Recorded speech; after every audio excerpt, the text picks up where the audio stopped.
Appreciate you guys listening. As always, be sure to like, comment, subscribe, rate us on Spotify and Apple. And the difference between an 18 and a 22-year-old kid and a 22-year-old man, like there's a difference from a physicality makeup and a mental makeup, and that is there's so much of that plays into your success on a baseball field. And so, I'm not saying from a skill set, that there's not junior college guys that have upper end skill sets that'll match any Division I guy.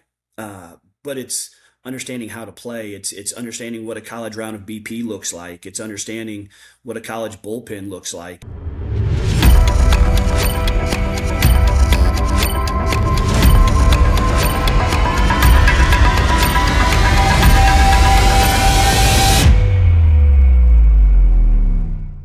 All right, welcome back to episode 55 here of the Bullpen. Drew, I see you got your Super 60 stuff on today. I don't mean to call you out to start this, but I think that means one thing. It's Super 60 week. I know Sunday we're all going to be up at the max for the Super 60, so should be a pretty good week. But also more Illinois focus. We have our pro case tomorrow night. Today is Monday, so Tuesday night is our preseason pro case. So just an awesome event for those 26 prospects in Illinois leading up to this weekend's Super 60, which is our, company Prep Baseball's grand pre-season showcase. So yeah, I'll let you guys touch on it if you want. No, you're spot on. Rocking the both Super 60. You got the hoodie going, you got the hat going, some throwbacks too. These are some old school hats and clothes that I've had for a while. But I love the Super 60. Hosting it here in Chicago at the Max, bringing in a ton of players from around the country, and it just continues to grow as far as the amount of states that we're, getting invites from. These kids are coming from all over. And good thing it wasn't this past weekend with the weather situation we were dealing with. So hopefully this upcoming weekend is all good, because I know there have been snowstorms in the past and stuff for Super 60. But yeah, as of right now, where we sit on Monday, we've got 3 Illinois prospects attending. You can also throw Cameron Jenkins in the mix there. He's now down in Alabama. But it should be a really, really good event. And hopefully we'll get another invite or two coming off the pro case that can be added to this roster. But we'll see. It's a loaded roster according to Shooter Hunt, 60, 70 players. And I'm excited to see these guys from all across the country. It's really good. Like, we're going into our preseason. We'll have our pro case, but it's a great way to calibrate the eyes when we're watching our players in the state and just, hey, where do they stack up with some of the best 2026s in the country? Athletes, bats, defensive actions, the pitchers, the breaking stuff we're going to see on Sunday. It's always very, very eye-opening. So should be a good one. Yeah, and just to mention, later on in the episode, we will have head coach Kyle Surprenant, the head coach at John A. Logan Junior College down there in Carterville. So appreciate him hopping on. We're just going to talk through his team, some recruiting things that they've done over the past few years, maybe some conversations about their facilities that they have. So yeah, we'll get into that later on in the episode, but if you're interested, just stay tuned for that. But yeah, guys, I don't know, like any big news coming around, Tyler, like throughout the MLB, trades, signings, anything like that?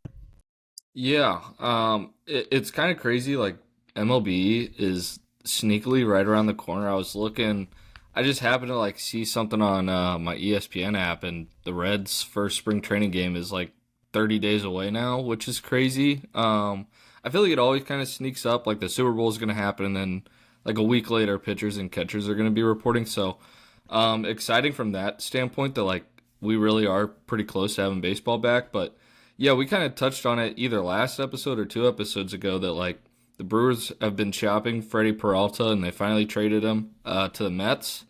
In that deal, the Brewers, do what they do, and they replenish their farm system. Got Jet Williams and Brandon Sproat were the headliners there.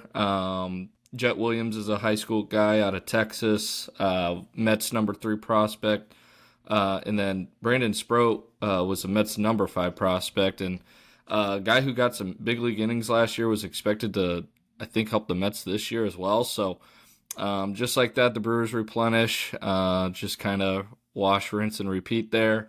And then Mackenzie Gore was traded from Washington to Texas. I know Gore was kind of rumored last year at the deadline that the Cubs wanted him. I don't know if they were that in on him this time around after doing what they've been doing this offseason. Probably not. But in that deal, Gavin Feen, who was a first-round pick out of California last year, was a headliner there going back to Texas. So just a couple big deals. And then Cody Bellinger re-signed with the Yankees. So I know we also touched on that a little bit too. But yeah, I mean, there's not a ton of free agents still out there.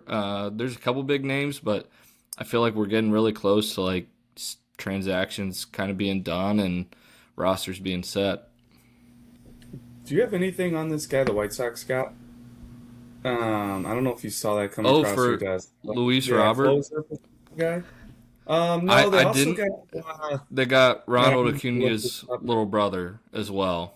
But that's a good call. Yeah, Luis Robert getting traded from the White Sox to the Mets. Kind of slipped my mind because I was really hoping the Reds would get Luis Robert. So I think I was just flushing that in my brain. But yeah, they got Ronald Acuna's little brother. I was listening to something. Yeah, what do you got? Sorry, go ahead. No, the guy I'm seeing here is Sir Anthony Dominguez. They gave him a 2-year, $20 million deal. Yeah. Yeah. He's a good back-end guy. I don't know. It seems like he's going to fit in at their closer role. I don't know enough about it. I didn't know if you knew much on him, but... yeah, he's been around a while, but... yeah. And that's what you want to see, like, especially with Reinsdorf. Like, the last few years, it's been, like, pulling teeth to get him to spend anything. So, yeah, good for the White Sox. Like, I don't know. Hopefully they're just scrappy this year. Like, they're obviously still a couple years away from being like potentially good again, but yeah, it's good to see them like actually try, because I know that literally has not been the case the last 3-4 years. So yeah, good for them, especially like right after they trade Luis Robert.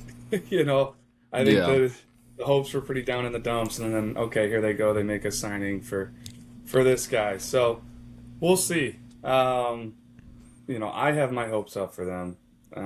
Get some of these young guys through the system up into the big leagues and make some noise here in the near future. But totally. You mentioned the big leagues kind of being like a month away. College baseball is basically 2+ weeks away. 2 weeks from this upcoming Friday. I think it's like February 13th or something is opening day, which always blows me away at how quick the turnaround time is. I know we talked to Coach Holm at Illinois State a little bit about that, but those guys are going to be, full go, getting into inter squads, team defense, all that stuff. And I love it this time of year because it's always, really cold in mid-February here. We haven't started the high school season yet. We're in the middle of our preseason ID events and all that, but, you're getting on the ticker and you're seeing these college scores come across from all these northern schools that go down south for opening weekends and stuff, and seeing who's playing who and what the matchups are and if there's any upsets. So I'm looking forward to that. But yeah, it's crazy. It's almost here. And looking at the Super 60, just kind of diving into the 3 guys right now registered. Do you guys want to kind of talk through Dom Batista, TJ McQuillan, and then Jack Slydom, who are currently registered? And then I know we've said it quite a bit on tomorrow's event at the Preseason Pro Case. There's usually an opportunity for maybe 1 or 2 guys from that event to get into the Super 60 after their showing. So who knows? We might have a few more. We might have 1 more into the Super 60 this weekend. But if you guys want to touch on those 3 guys currently signed up for the event, feel free. Yeah, I can touch on Dom real quick and let Drew, Pete, and Gavin, you as well, get in on these guys. But a lot to like with Dom. I feel like, we've been just kind of seeing him get steadily better and better and better the last few years. And honestly, this summer at the state games, it was kind of like, all right, like this kid's like arrived now. Like he is really came into his own. He's a left-handed bat, a table setter at the top of the lineup who can do a lot of great things on the bases. And then he can also cover, a ton of ground in the outfield. A guy I think will easily slot in at center field at the next level. But yeah, a lot to like. And Gavin, like you said, like this roster could expand after tomorrow night for all we know. There might be a couple more Illinois guys that show up at the max on Sunday, but I'll toss it over to you guys. Oh, it's kind of cool just to like the evolution of him, right? Like he was a guy we eyed for the future games back when he was a rising junior. And I mean, he was good enough to be on that future games team, and so he's always been a good player. But he really started to come into his own, like you said. Like the physicality jumps out now. Like he is like broad shouldered. Like he is becoming a man, and he's not losing any athleticism with it. Like which is kind of rare, I would think. Like the kids that just some of them just like own the weight room and they get really big, and then they don't stay with their mobility, right? So they just kind of get stiff. He is the opposite. Like he's still a very good athlete, like a premier center fielder, like true center fielder. And I think he's gonna have a really good day. I mean, there's already guys that are excited to see him perform there, and I think he's gonna put on a show. To your point, Pete, I was just pulling up his profile here, digging through, because that's the beauty of a lot of these guys. By the time they get to their senior year, we have so much history on them. And he's a guy we have a ton of history on. Like you mentioned, was invited to the future games, wasn't able to make it that year. But we had seen him as far back as 2022. And if you just click through his positional tools every single year, he's a guy that's consistently been on the rise. Started out as a 7.68 runner, then got it down to a 7.26.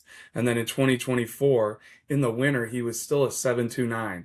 But fast forward to August of that year, he cut down his 60 to a 6.75 and like really became like an it prospect. Left-handed hitter that's a sub-7 runner. And then you look at the arm velo, like he got up to 90. Now he touches 94 from the outfield. And his exit velo went from like high 80s to 90 to 99. Now he's like, creeping into the triple digits. And there's all kinds of bat speed. There's all kinds of athleticism. And no, he's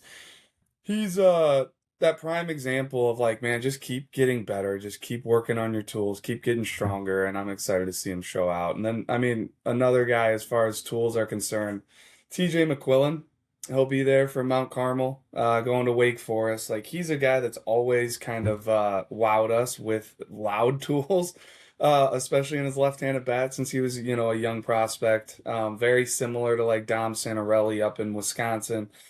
Just super physical. It's all about the bat for me with TJ, because there's a ton of feel to hit, to go along with some of the best power in the state and power in the Midwest for that matter. So to me, when it comes to like TJ, it's like, okay, where's he profile? Can he be that third base profile? Regardless, he's a middle of the order type of bat, and I'm excited to see what he does. He's kind of had like a little bit of just random injuries kind of catch him in the last few springs. Which have hurt some of our looks at him, seeing him defensively and stuff like that and running at full speed. So he's primed for a huge senior season and a really good Super 60. I would expect to see him, put on quite a show during BP at that event. I mean, I'm just excited to see him. Like it's been a little while, like you said, he had those lingering injuries, but I'm excited to see what he runs too. Like he's a big boy, like strong, country strong. And he can run. He's always been able to run a little bit, like around a 7. So I would not be surprised if he's like under 7 now, which would really help that versatility that he has. Like he can play corner outfield if he needs to. We've seen it. So no, he's an awesome one. And like you said, I think he's going to take one, if not the loudest round of BP there. Maybe Dom Santarelli is going to give him a run for his money, but I think he's going to be a really fun one for sure. No, I think you guys hit on really everything with TJ. Admittedly, as a pitcher, like I think I might be more excited to see what Jack Slidham does Sunday. Right-handed arm out of Lyons Township, local guy for me. But man, like what Jack's been doing the last couple years as well. Like talk about another guy who's just kind of been on this steady rise. Like I can remember Drew. This was probably a couple years ago now. Like rewatching his state games video, and we were like, we got to pay way more attention to this kid. Like, checks a ton of boxes. You fast forward to now, and like he's going to the Super 60, committed to Cincinnati, big time power arm. Like, I can't wait to see what his bullpen looks like Sunday, because we've kind of been seeing some clips floating around on social media of him getting after it as well, and it looks like the breaking ball is really firmed up as well. Like, looked super sharp. So I'm just so excited to see what Jack does Sunday. And he's a prime example of, Drew preaches it all the time. Doesn't matter how good you are at 14, right? Jack, when he was 14, he was on their second team of whatever travel team he was on the B team. Now he's in the Super 60. All right, like it does not matter how good you are at those younger ages. Just keep getting better, and he's a prime example of that. Like, and he's still got such a ways to go. Like with his ceiling, like the kid looks like he's still 14 in the face. Like he looks really young, but the body is really trending up. Like he looks like a man with a boy's face, and that's like what you want at that age. Like the kid is nowhere near his man strength, and when he gets that, it's going to be really scary. 100%. I mean, that's spot on. And like, just like Don Batista, like you can look back at Jack Slightum. In 2022, we had him at a Rising Stars event. Like he's long been a two-way guy, but he was topping out at 73 miles an hour on the mound. And I know he's young then, like Velo basically put down the radar gun. But then fast forward to 2023, he was 79. And he just steadily, kept working. I'm sure, like, the guy, from everything I've been told, he's a worker and he's a grinder. And he has always been, like, that younger looking guy. And that is exactly what we're looking for when we project these guys. And Tyler, you mentioned that video at the state games. Like, it was all about the way he moved. All about the way he moved, his mannerisms on the mound, and also the body. Like, the body really ticked up for Jack. He's 6'4" now and, like, 210 pounds. And it's exactly how you'd want to draw it up. It's a high-waisted, long frame, and he really controls his levers down the mound. And man, at the state games, he was 84, 87 in 2024, and then it's just really taken off since then. We've had him up to 92, and I think it's going to be one of the more explosive bullpens at the Super 60. And that too gets me like really excited about Jack. Like he's not a finished, polished prospect right now. Like there's not a ton of miles on his arm. I think he's got so much more to go as far as just the pitchability, the command. But it's really, really interesting, and it's like the perfect clay to mold. So really excited to see what Jack does and intrigue some pro scouts out there.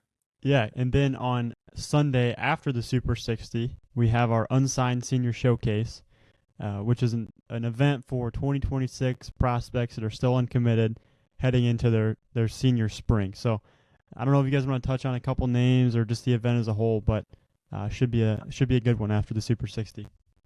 Yeah, it's for me, it's just, hey, 2026s, you've come through the program or through high school, like this is your last opportunity really to have an event all about you and being an unsigned senior, getting some college coaches out there to see you, because it's not too late. Like there's definitely still schools looking, out there. Now, the level of school may be a little different than, what you were hoping for back in the day or whatever, but being realistic, with, okay, I want to play college baseball. And if you still want to play college baseball, man, find a spot at the next level. Come to this event, be seen. We've got about 25 guys registered for it right now, and hopefully that number will grow by Sunday. But yeah, one more shot to work out in front of these guys, but then also to get in front of us so we can highlight these guys on social media before their spring season. So, hey, a local JUCO, a smaller, level school can get out and see you and get recruited here before you're done with your senior season. So, looking for, there's always, I remember last year after the Super 60, we had like 3 or 4 arms that were upper 80s, touching 90 at that thing. And I'm hoping there's a couple breakout candidates, guys that maybe just have waited to come to an event. They were late mature, finally kind of their tools took off and they're ready to be seen at this point. So we'll see what happens, but Pete, go ahead. No, it's always a good event. Like, there's always a consistent, like, the schools that are in our area are always, they have a good presence there, and they've done well at that event too, like, in the sense of, like, getting kids to commit from that event.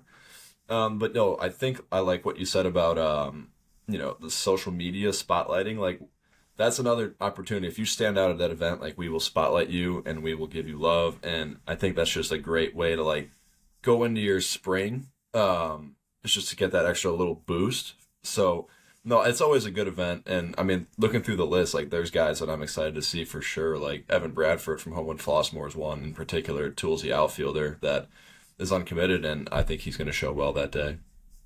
And I'll also throw it out there, like, hey, it is still early. It's like, February 1st is that event. So if you are an arm that's still working back up and getting ready for the spring, and it's, maybe you haven't thrown a ton of bullpens by this point, like, you could still come to a preseason ID event. Yeah, there may not be as many coaches at that one, but like from a spotlight standpoint, updating your stats and your video on your profile to then send off to college coaches, like you could come to all these events we have going on throughout February to be seen one last time here before that senior season begins. And then, Pete, a couple weeks ago, you and Dane released your winter preseason ID picks to click story. Just kind of talking through some guys registered for events to preseason IDs that you're looking forward to seeing, or you think might kind of shoot up the board a little bit after their showings at these events this winter. So I think today we're going to kind of talk through some of those guys that were in that article, and we'll each kind of take a few. So feel free, if you guys want to get in first, go right ahead. I think out of the entire list that I put together, the guy I'm most excited to see this winter is Cooper Chappell from Waubonsie Valley. 6'3", 165, like long levered, really projectable. A ton more to come in that frame, but he popped early last summer, was the first time we saw him. And man, you watch that video, like, it is elastic, it is loose. He is a great mover. That kid is, the sky is the limit with him. I've said that a few times today, but him, like, for real, like, that kid's going to make jumps soon. 3-pitch mix, the breaking ball's got good action. You can turn over a good changeup. So it's like a starter profile with 3 pitches, but I've seen some rumblings of him, like the velo, already ticking up. So just really excited to get him on a track, man, and get him in front of us and see what he can do, because I think he's got a chance to be pretty special. I'll go next. This is a guy, admittedly, we have our hot list that Gavin actually disperses out across the entire company, and anytime it's like preseason ID related, like, hey, what prospect are you really looking forward to? I was probably wearing him it out because I kept going to like the same name. I felt like every time there was a prompt for this. And for me, it's Henry Schauer, shortstop out of Jacobs. He's a 2029. Kind of fell in love with like the prospect this time last year. He came to the McHenry Rising Stars ID, was awesome on the infield just with his actions, right? Like, his arm strength isn't going to wow you right now, but like, he's so young still. Like, it doesn't really matter. What you want to see at that age are the actions. And then also how he took BP there. I remember Hammock, I want to say you were on hitters that day and you came away really impressed. He then earns an invite to our Rising Stars game last summer and ran a 6.81 at that age. And usually, like, that only gets better as you get older. So, like, man, it's easy to dream on what that's going to look like by the time he's, 17, 18 years old. But really like this kid. Excited to see what he looks like now, what type of work he's been putting in the offseason. And, if all goes well, this is a kid that it would not surprise me if he's factoring for Jacobs this spring. I'll go with Jake Weeks. He's a middle infielder at Dunlap, 2027. He is the younger brother of Davis Weeks, who is at Michigan State now. But I have not seen a ton of him, like in game, in person, things like that. But just, he's one of those guys that has an athletic frame, and I think he probably, coming into this event, I would not be surprised if it looks a lot better, stronger. Maybe he's taller. He's kind of growing into his body more now. But it looks like a really easy left-handed swing with some whip through the zone. Like, I would not be surprised if the tools, everything like that, the metrics were continuing to tick up. It looked like he had like a 704 60 the last time we saw him. So I wouldn't be surprised if that's quicker now.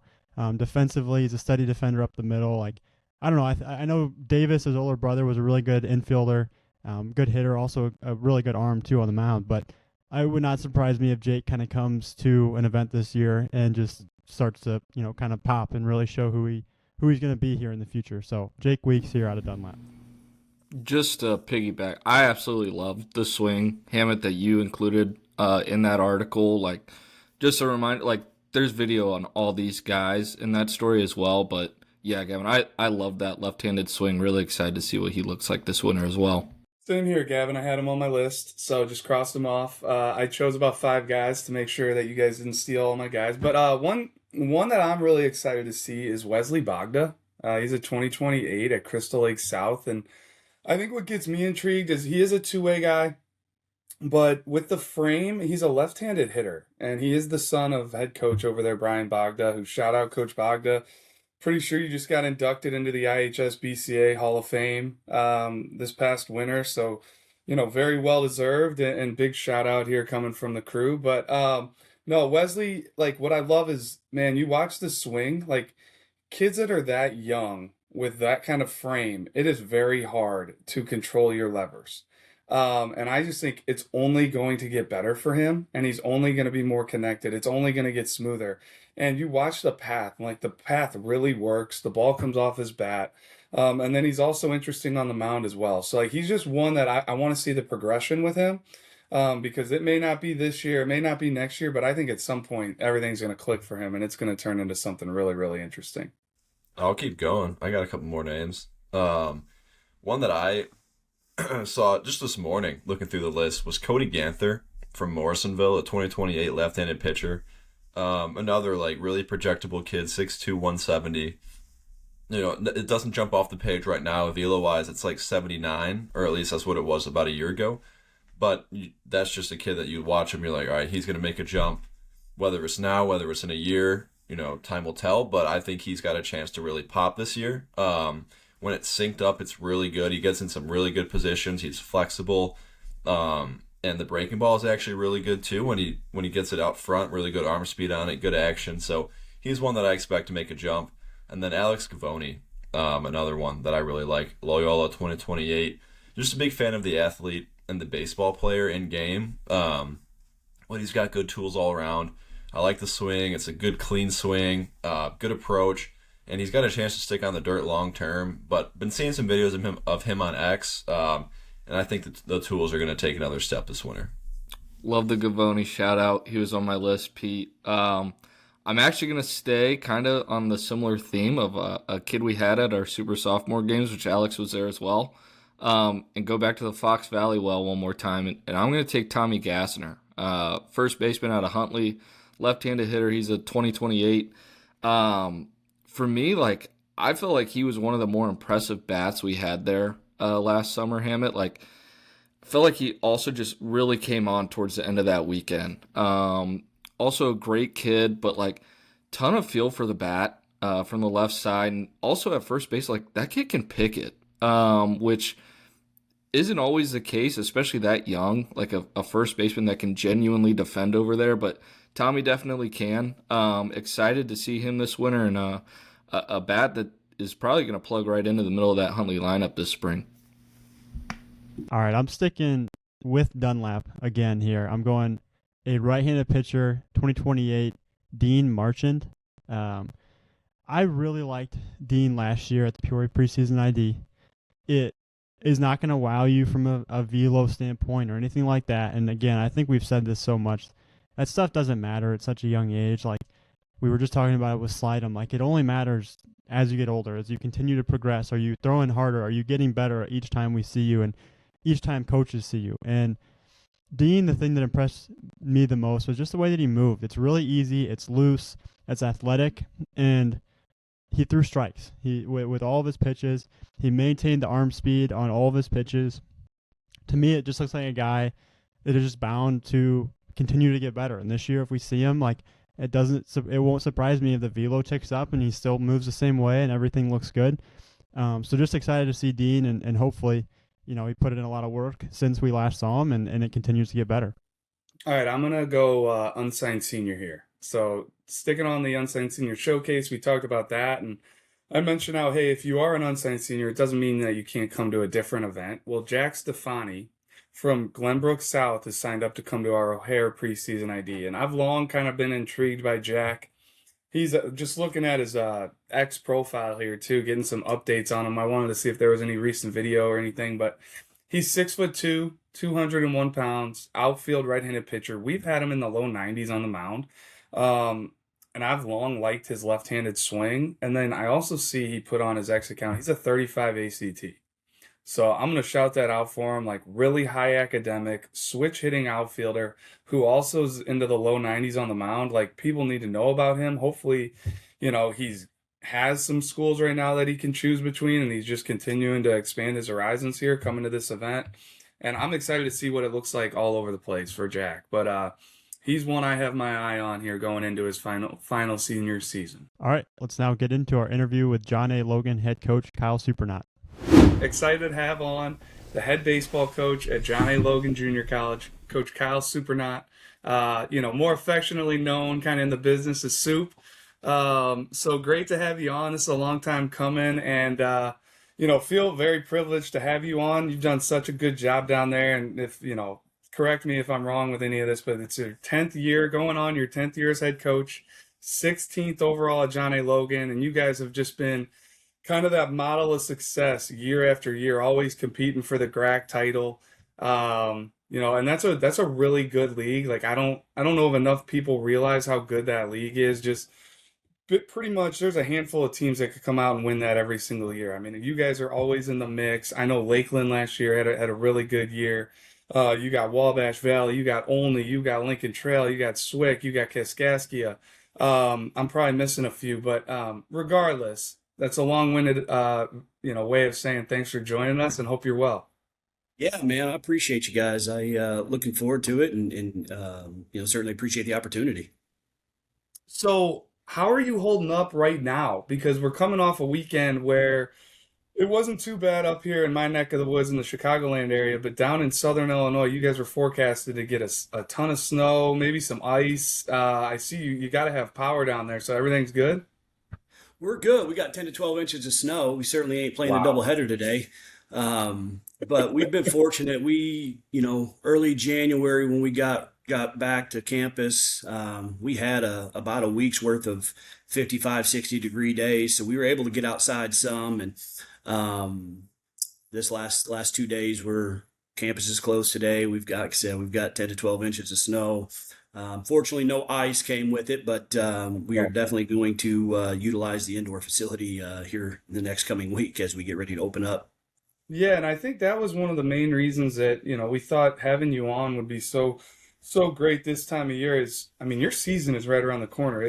Opening day is supposed to be this upcoming Friday. So I think we had Coach Holm on with Illinois State and just talking about how wild it is letting your guys go back home for winter break, Christmas, New Year's, and then bringing them back and trying to get them game ready. So, like, what are some things you guys do? What are some things that you guys ask your guys to do when they're home to get them ready to go this early in the season?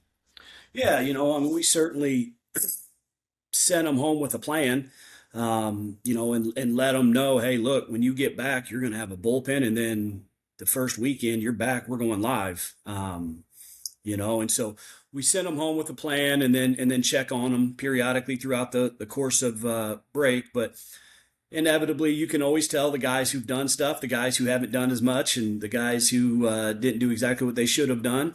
And then they try and play catch up when they get back. But it's a scary month or so as you send everybody home and then expect them to do what they're supposed to do and come back. And for us, I mean, you're opening up in 3.5, 4 weeks, and we're going to try and get as many live ABs and do everything we can to prepare those guys. And certainly there's a lot that goes into preparing them to be ready for live ABs. So we don't come in and ramp somebody up too fast or,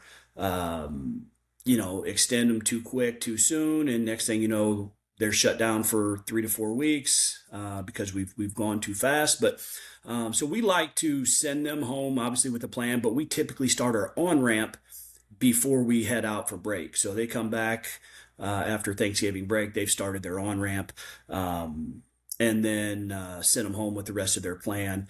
And then hopefully they're ready to go. And in the most part, our guys do a really good job because, again, we're all kind of searching for one common goal, and they've done a great job being ready to go. And it's, it's important for the hitters, obviously, but I would clearly say from a health standpoint, more important for the pitchers. Coach, one thing I wanted to touch on, this summer, or I guess fall for you guys' scout day, Pete and I were down there, and we were lucky enough to get to go check out your guys' new indoor facility.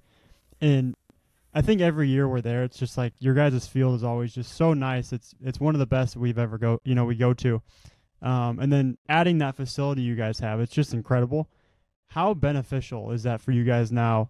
On a day like today when you're saying you got all that snow and it's cold, and you get this, bad Illinois weather here to start the year, how beneficial is that now? I think this is your first year with it, so, getting to utilize that. And we'll find out in a week or so, I guess. No, it's been really, really good. Just for several different aspects, right? Recruiting has been great. We feel really good with our recruiting class for next year, and this is the first year we've gotten to recruit to the actual facility. We've, only been able to recruit to the idea of the facility or drawings of the facility up to this point. And so now being able to recruit to it and bring people in and families in and walk through that facility and see some of the, open eyes like, whoa, this is going on at this level, has been fun and exciting. So that's certainly a big difference maker for us. But, as we progress into live at bats and things of that nature, it's been a game changer for us. The facility that we used before was great, and we were certainly grateful for it, but it was low ceiling, it was compact, and just the feeling of live at bats is so much different now than it has been in years past, or even trying to go in a tunnel like that. For me, that's the worst, trying to take live at bats in a cage.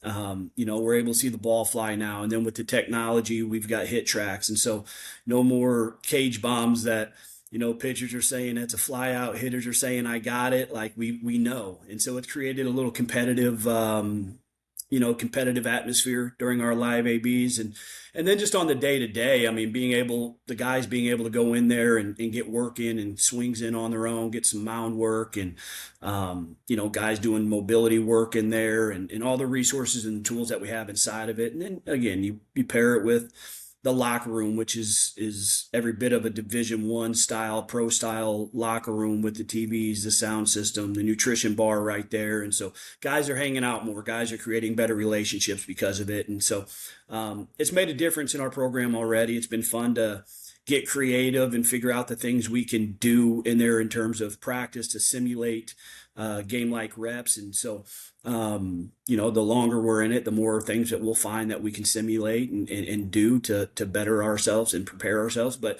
it's been a game changer for us. And I think obviously the longer we're in it, the more benefits we'll see. I mean, we've seen your facility now the past few years, and the indoor facility was obviously amazing. Like, your facilities are on par with Division I programs. So what I would like to know is, how do you feel that your conference compares to, Division I, Division II? Because like we always preach, like, you guys, these kids in high school, go watch like a JUCO game and see how good these kids are. Like, when we go to John A. Logan, look at what we post. You're not going to see any arms like under 88, and if you do, they probably got their left-handed and they probably got breaking balls and change-ups and all that. So I would love to hear you kind of just riff on that for a little bit. Yeah, man, I think it's tough to ultimately compare. And I'm not a guy that's going to get into comparison and this and that, but I think there certainly are some things that are unknown about our level. I think you could take the upper end of our level and go compete at those other levels. I'm not saying through the course of 56 games. Don't mistake that. I'm not sitting here trying to say that we're going to go compete every day for 56 straight in a Division I conference, right? Because there's several factors that are involved. I think post-COVID, people realized how much experience plays, right? In college baseball, I don't have the numbers, but college baseball is older than ever. And so age, experience are huge factors in that. And we're dealing with 18, 19, 20-year-old kids. I mean, we see a big difference between freshmen and sophomores. I tell people all the time, like, that first month, I don't care how good that incoming freshman is, he still looks a little bit lost and a little bit behind. The good ones close that gap a lot quicker. But sometimes it takes a full year for guys to close that gap, and they come back as a sophomore and they look completely different. And so that's exciting. That's a fun thing to see. But when you're talking at the Division I level, you're talking,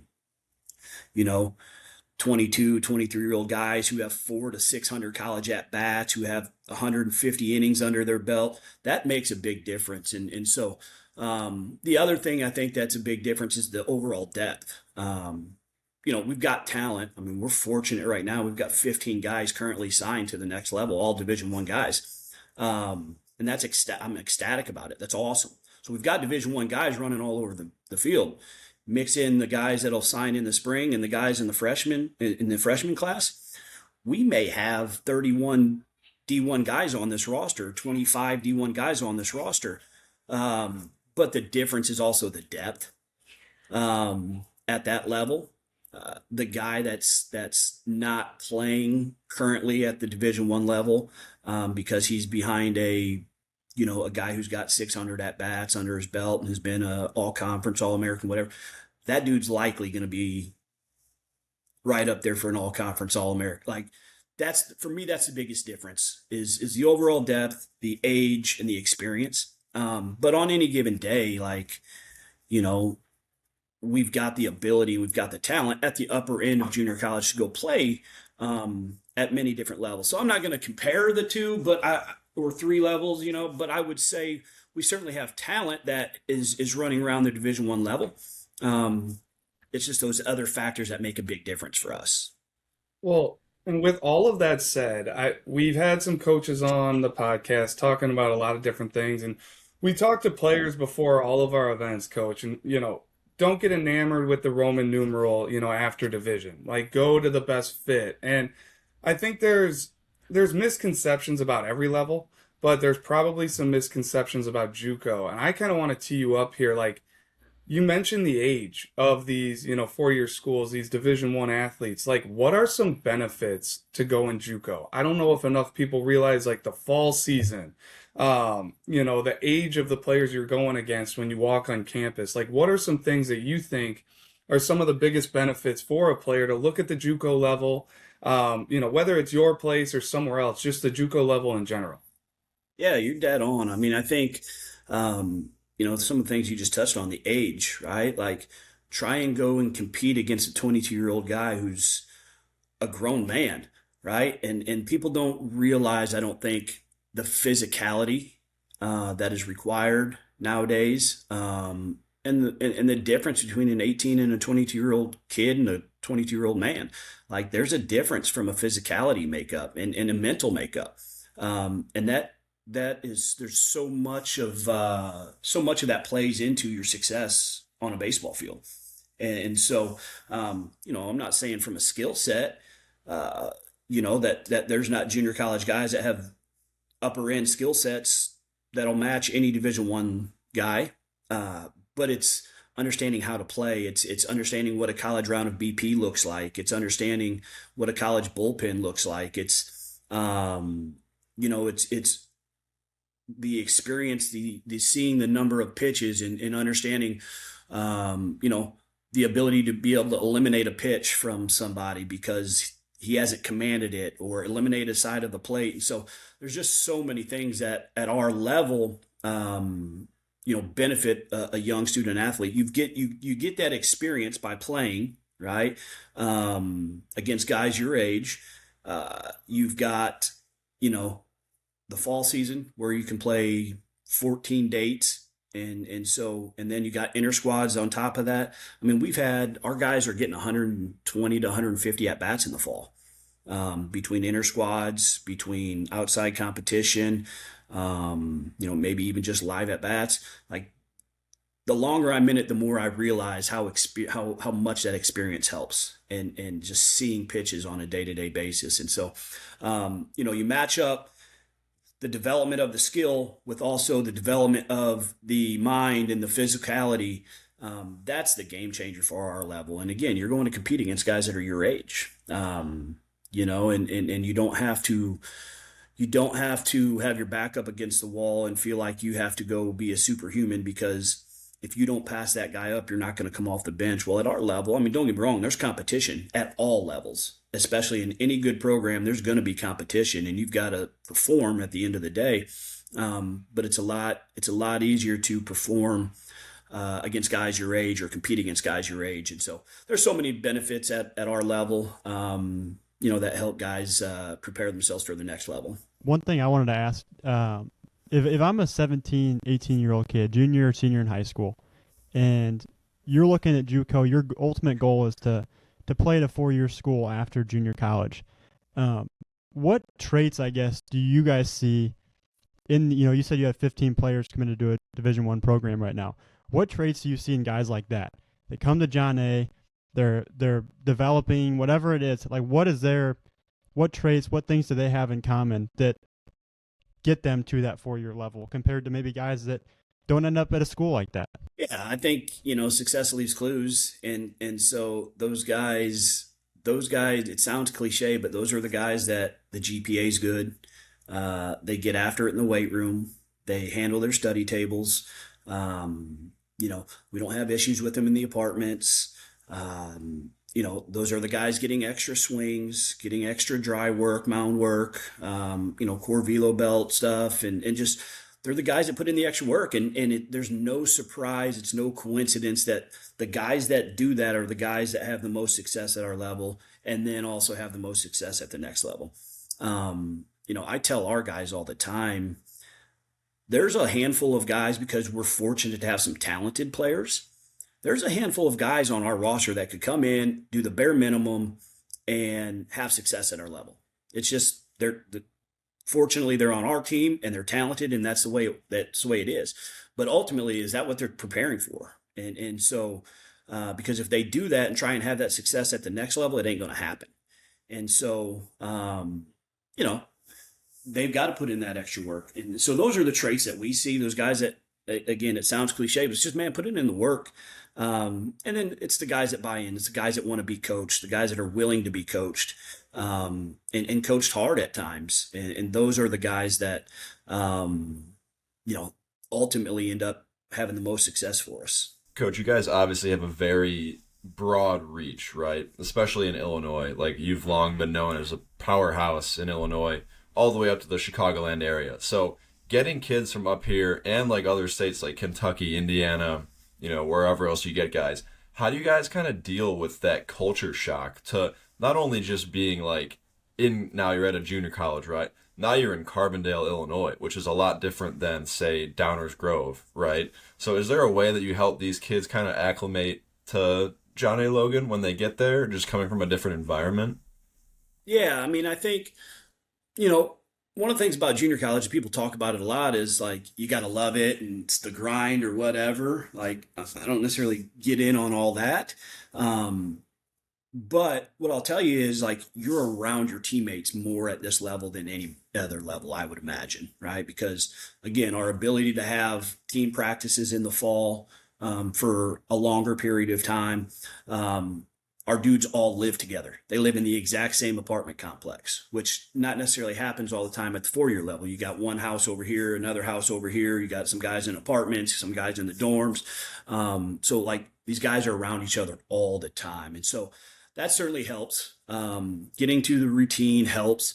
But I think ultimately, more importantly, and we try and, start this during the recruiting process, is the relationships that we have with the guys. And I think when you build those relationships, it helps people feel comfortable. When you build those relationships, it helps eliminate some of that culture shock. They can come talk to us. And that's one of the first things that we talk about in our team meeting on day one is, hey, listen, if you're feeling homesick, if you're feeling, a certain type of way, come talk to us, because we've heard it. Like, this is 18 years in college baseball now. We've probably heard it, and it's not going to be new. It won't be the first time. So come talk to us. And so I think that helps. And then we pretty much hit the ground running. We don't have a month worth of individuals where things are slower and whatnot.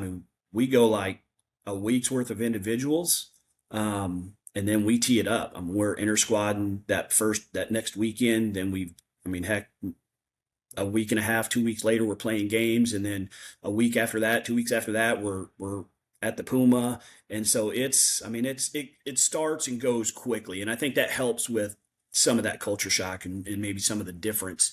And for some of the transfers and some of the guys that were just maybe at a Power 4, and it's like, oh man, here I am at junior college.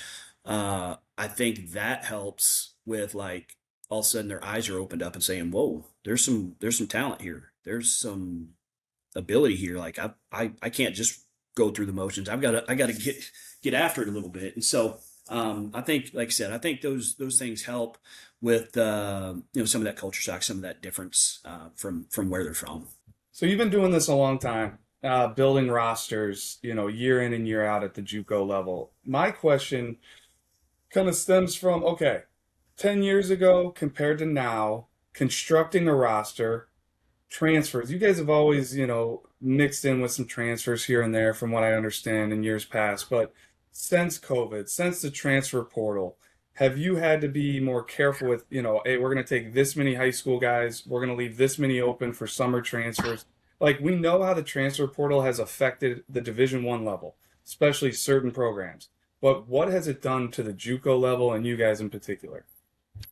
Yeah, I mean, the transfer portal is the transfer portal itself is fine. It's the one-time transfer rule, right? And guys, which is no longer one time, it feels like, but it's the ability for guys to transfer from D1 to D1, and we've gone through different cycles where, you know, every phone call you made was like, yep, okay, we've got so and so leaving, and they were open to junior college. Of course, I don't know what the year was, 10 years ago, 12 years ago, whatever. Like, if they were leaving to D1, they had to go junior college or sit out a year. And some would sit out, but almost everybody you called had interest.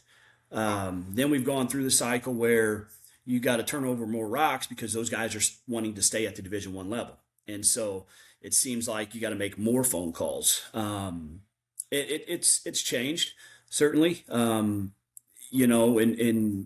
what I think we're starting to see is not that we've ever truly relied on the portal, but we've certainly been heavier in years. I mean, we this year is a smaller class, especially at the break. I felt like things were pretty slow.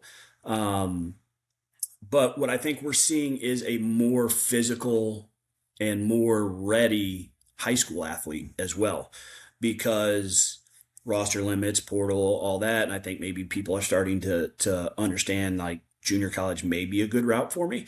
But what we're seeing, I think, is guys that are now on our roster and having success that 5, 6, 7 years ago we weren't sniffing because they were going to go be on a Division I roster. Maybe we get them back in a year after they redshirt or things of that nature, but at some point we weren't getting them out of high school, and so that has changed some. Where I think we're starting to get a more game ready freshman, which is obviously exciting and good for our level in general.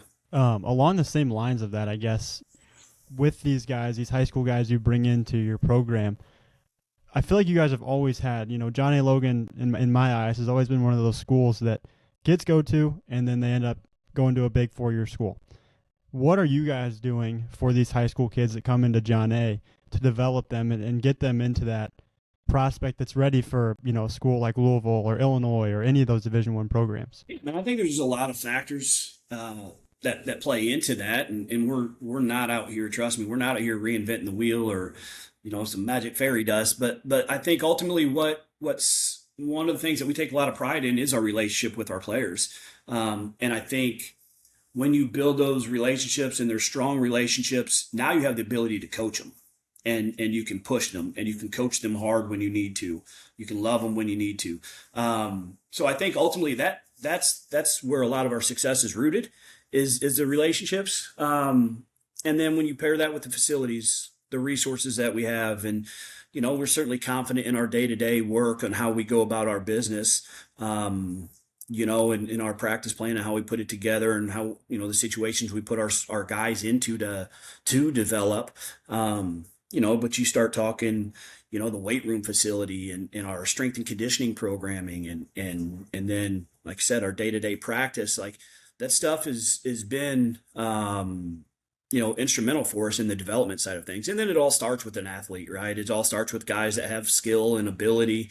We've been very fortunate that it's coming from, we're getting a lot of guys that are coming from good families that, have raised these guys the right way. And it allows us to coach them hard. It allows us to have high expectations for them, and they've done a really good job. And so our culture is really great right now. Our relationships with our guys are good. Guys work hard, and we enjoy being around each other. And so again, I think ultimately that's what leads to the development. Again, paired with the way we go about our business on a day-to-day basis. Real quick, you talk about the way you go about your, business on a day-to-day basis. I would be curious to know if you have a certain style that you want your guys to play with. When they go on a weekend to John A. Logan, as an opposing team, they know what they're walking into. Like, do you have a certain motto or thing that you want your guys playing with? Yeah, I mean, I don't know about a certain motto or a creed or anything of that nature, right? But like, I think ultimately I want guys, from a true philosophy, like we want to put pressure on guys, right? Like we want to bang the ball over the yard, but take the extra base, score from first on the doubles, take a bunch of bags, and you've seen that in our, just reflected in our stats here over the last, 5 to 8 years. It changes a little bit from year to year, right? Like at our level, we could, but it's hard to turn down some of the better talented players to say, well, no, we really want to run. Well, okay, this guy is going to leave the yard 15 times for us. We probably ought to mix that in. And so sometimes it changes where, we've got 3 to 4 power dudes in the lineup. I mean, we have, Ben Higdon, Vitas Valencias, and Jake Monroe all in the same lineup. Those guys aren't stealing a ton of bags. They're going to go leave the yard a ton. And so it changes a little bit based on what the roster makeup looks like.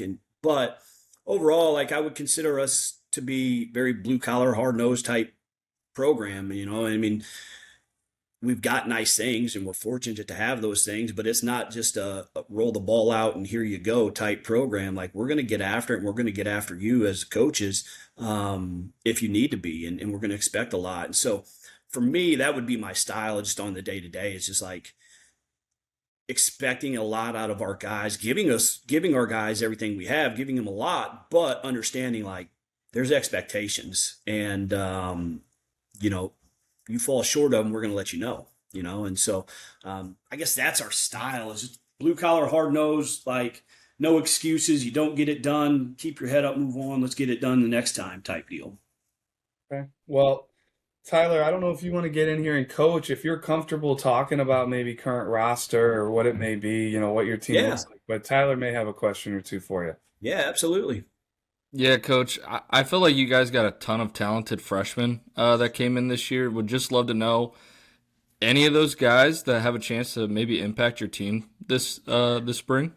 Yeah, we do. And honestly, our makeup, like, we were pretty freshman heavy last year. And so it's a sophomore heavy group this year, but we've got some freshmen that have really stepped in and done a really good job. And I'm going to leave some of them out, I'm sure.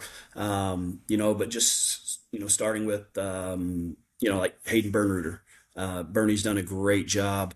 Obviously he was pretty highly touted out of high school. Had a really good year. As a true two-way guy. This fall he was just okay on the mound, just being honest. But he maybe has made the biggest jump out of anybody in our early spring live at bats. I mean, he's commanding the heck out of the baseball. He's, going 90-92 from the left side and spinning the crap out of it. Like, he's been really, really good this winter. So excited for him on the mound side of things, but from day one, he's swung the heck out of it. Everything that dude hits on the barrel is hard and loud. And so he's done a really good job. Cody Freitas from Bradley has done a really good job. He had a really good fall for us. And so looking for him to be, a guy that gets a bunch of innings as a freshman. Joe Glander. Joe Glander just threw his second live last week, and we're talking some electric stuff. Like, we talked earlier about the difference between a freshman and a sophomore. Like, if that dude continues on the track that he's on and gets a little bit more physical and just another year of understanding, like, that might be a high-level dude. Stuff is pretty dang good. Local kid here, Parker Poole, has done a really good job. And so we've got a lot of guys that are going to contribute as freshmen. And which is exciting for next year, and we feel really good about next year's class. And so you start pairing those things together, and obviously not trying to get ahead. I mean, heck, we're 4 days away from opening day or whatever it is, and still got a long ways to go here for this year. But you start looking again, you're constantly looking a year or two ahead, and how we can kind of keep this thing going. You feel like we're in a really good spot. Well, glad to hear Hayden's doing well. That was actually going to be the next question I asked you, but you hit on it. Like, he was arguably maybe the most impressive player in the state last year as a high school senior. So glad to see he's kind of figuring things out on the mound after maybe a tough fall. Kind of shows how resilient that kid is. But that was my last question, was about Hayden. So I'll toss it back over to you guys. Thank you, Coach, for your time, and really appreciate it. I know this is a busy time of year here with the season coming around the corner, and getting your guys prepared and ready. You guys always play a really hard schedule as well. It's impressive to see. You're always challenging yourself and getting ready for the GRAC. And we'll be following you, and I'm sure I'll see you down the road in the summer, and we'll stay in touch. But thanks again, Coach, and best of luck. Awesome. Thank you, guys. I appreciate y'all. All right, that'll wrap up episode 55 here of the Bullpen. Appreciate Coach Surprenant hopping on and talking John A. Logan baseball. Appreciate you guys listening. As always, be sure to like, comment, subscribe, rate us on Spotify and Apple. Rate us. Yeah, rate us, subscribe. And only rate us if it's going to be good things. But no, just kidding. Appreciate all the listeners, and should have a lot of good content coming from prospects after this week and this weekend, and many big things to come.